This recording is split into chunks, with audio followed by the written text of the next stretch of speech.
Y aquí tenemos al padre de todos los misterios cuánticos, el experimento de la doble ranura, que tiene muy mala fama. Para entender este experimento, primero tenemos que ver cómo actúan las partículas o las bolitas de masa. Si disparamos al azar un objeto pequeño, canicas por ejemplo, hacia la pantalla, vemos reflejado un patrón en la pared de detrás en la que han rebotado tras pasar por la ranura.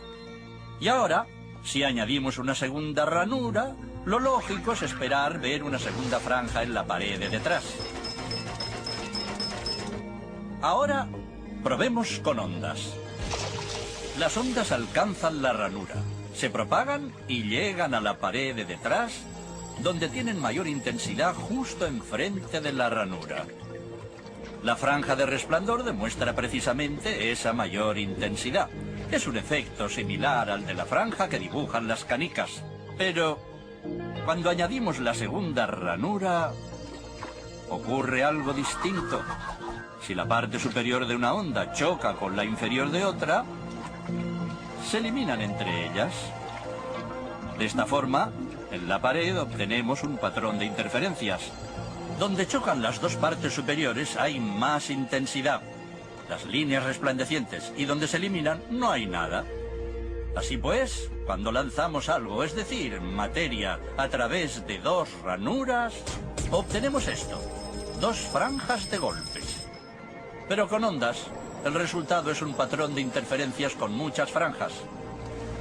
Muy bien, de momento. Vamos a ponernos cuánticos.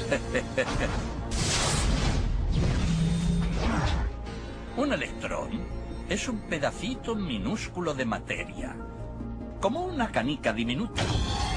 Lancemos una ráfaga a través de una ranura. Se comportan como las canicas, solo una franja. Si lanzamos estos pedacitos minúsculos a través de dos ranuras, tendrían que dibujarse, como en el caso de las canicas, dos franjas. ¿Qué? Un patrón de interferencias. Hemos lanzado electrones, pedacitos de materia. Pero aparece un patrón como con las ondas, no como con las canicas. ¿Cómo? ¿Cómo pueden trozos de materia generar un patrón de interferencias como una onda? No tiene sentido. Pero los físicos son muy inteligentes y pensaron, quizá las bolitas rebotan unas contra otras y crean ese dibujo. Y decidieron lanzar los electrones de uno en uno. Así no podían afectarse unos a otros. Pero estuvieron así una hora y vieron aparecer el mismo patrón de interferencias. No podemos ignorar la conclusión. Cada electrón sale como partícula. Se convierte en una onda de posibilidades, pasa por las dos ranuras e interfiere consigo mismo hasta que golpea la pared como partícula. Pero matemáticamente es aún más curioso. Pasa por las dos ranuras y por ninguna. Pasa por una y por la otra. Todas estas posibilidades están superpuestas las unas con las otras. El experimento desconcertó muchísimo a los físicos, tanto que decidieron mirar con atención para decidir por qué ranura pasaba en realidad el electrón.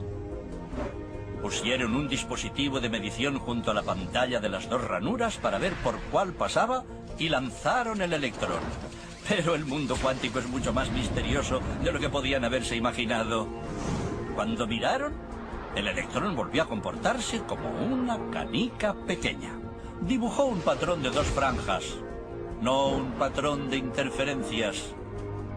La misma acción de medir u observar por qué ranura pasaba conllevó que solo pasara por una, no por las dos. El electrón decidió actuar de manera distinta, como si fuera consciente de que lo observaban. Y en ese momento los físicos adentraron para siempre en el extraño submundo de los acontecimientos cuánticos. ¿Qué es la materia? ¿Canicas? ¿Ondas?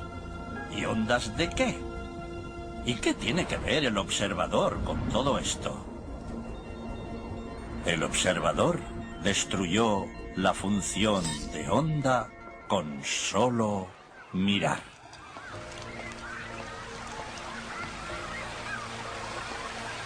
Nosotros somos siempre el observador. Pero a veces nos identificamos tanto con los acontecimientos que incluso perdemos el aspecto del observador. Por eso el materialista se pierde y piensa que podemos pasar sin el observador. Los datos físicos demuestran que un objeto es una simplificación de lo que llamamos el entorno. Cuando nos fijamos en las partículas atómicas y subatómicas, o en la materia atómica o subatómica en cualquier forma, descubrimos que nuestra manera de observar y la elección de lo que queremos examinar cambian las propiedades de lo que vemos en lo que llamamos el entorno. Eso es el observador. Algo tan complicado para el entendimiento, el mundo descabellado y extraño de las partículas cuánticas y de sus reacciones. Eso es, pues, el observador. Y a pesar de que no podemos tener una ciencia cuántica sin la observación de los científicos que han llegado hasta allí, que la han descubierto capa tras capa tras capa, todos son observadores. Y ninguno está de acuerdo de forma concluyente con todas las teorías de la ciencia, porque matemáticamente todos la contemplan desde distintos ángulos de percepción.